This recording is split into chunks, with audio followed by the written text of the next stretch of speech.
All right, bro, let's go ahead and get into it. I haven't talked about this team in a probably very long time, probably since I put out my rankings video.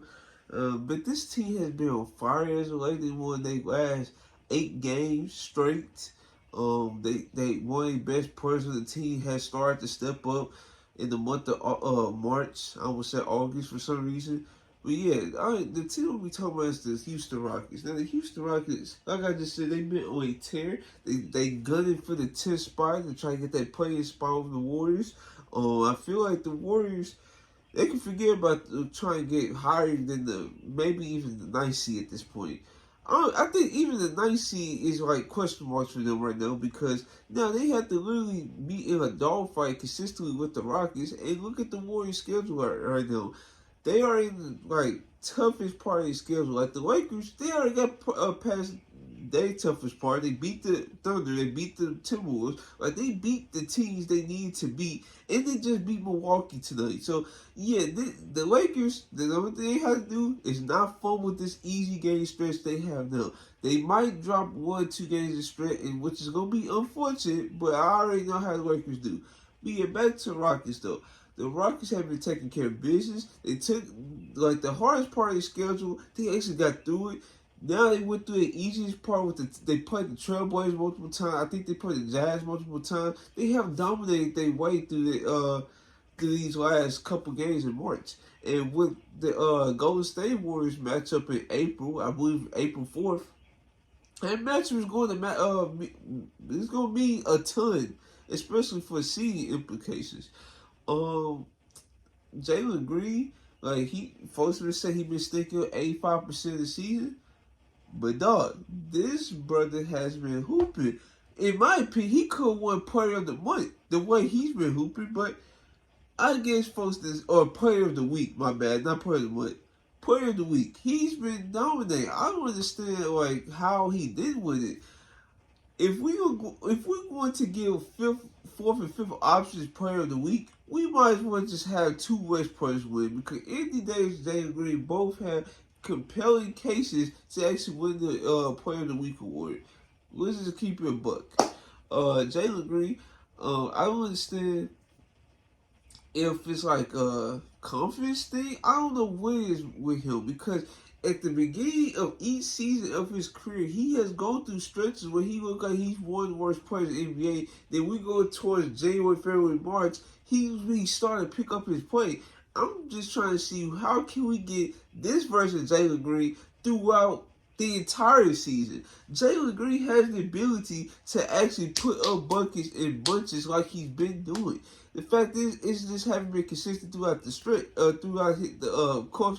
throughout the course of seasons. Like I can give you an example right here. So in football, the Arizona Cardinals, they got Kyle Murray in the crew, right? When they had DeAndre Hopkins, they always had to like a point in the season where it was like dominating, like 5-2, maybe 7-0 or something like that. Then the other rest of the 9 to 8 games, they started to stick it up, and they went on for 2 years straight until Kyle Murray got hurt. DeAndre Hopkins had to recover from injury. He came back. He only played like 2 games with Kyle Murray. Then Kyle Murray got.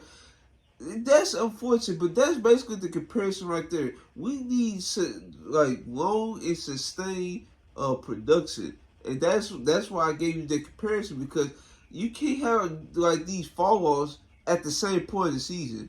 You just can't. You just can't. Now, folks want to allocate the reason why Jalen Green has not been performing well is because maybe Sengun was running the offense a ton. Maybe, but a guy like Sengun can win. Like his play style is not trying to dominate the ball. That's not what it is because he's looking for the extra pass 24/7, right? He's just like another big man, like a Jokic, Sabonis, Paul Gasol, Arvidas Sabonis. He's one of those types where he's looking to pass first.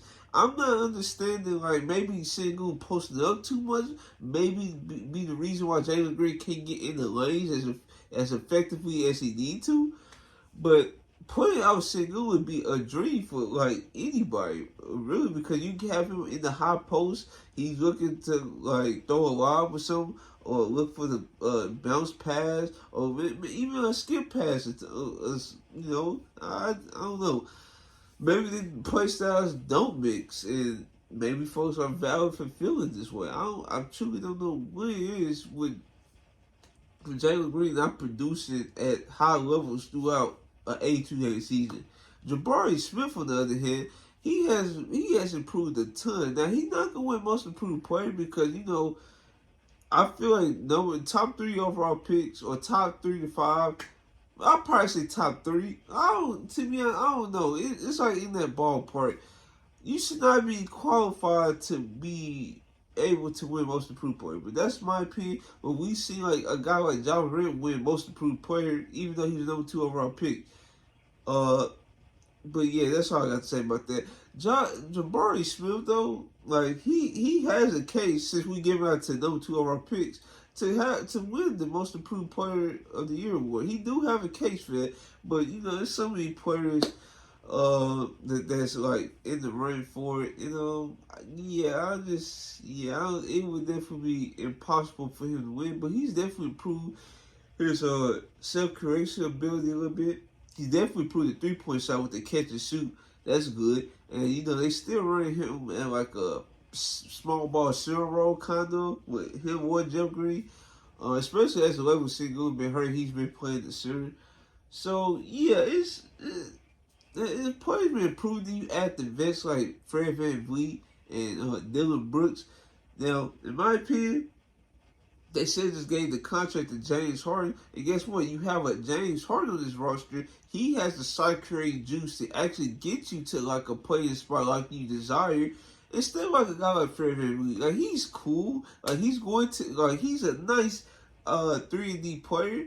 I know his height definitely hurt him in certain matchups. But he would definitely give it to you on the defensive end. And if you play with the ball and it's in reach of Fred VanVleet, this count that as his at that point. And Dylan Brooks, he's been a great defender.